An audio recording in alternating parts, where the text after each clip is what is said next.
sounds in increments. So when you hear A chord, primarily is 440 hertz.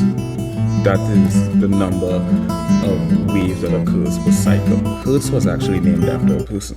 When you double the frequencies, 440 hertz, you get 880. So you have empirical, we have inferential, we have subjective, we have a... It's how this, to articulate this theoretically, you have to go into a lot of details. Like you have to understand how many shades of white to use, how many shades. Disinhibited, they are sort of removed from these conditionings, and they're also removed from these phonological. You think about subliminal messages in entertainment media. Oh wow, that's a that's a big subject. I mean, subliminal influences or subliminal messages, information that bypasses below the psychological threshold. Autism, there's always something new. And so, like, do you have any theories on how this manifests in so many kids these days? Because it seems like statistically the numbers have been...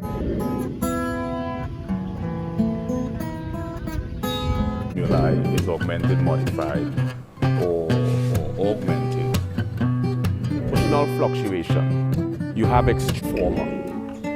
Bipolar 1 is emotional fluctuation.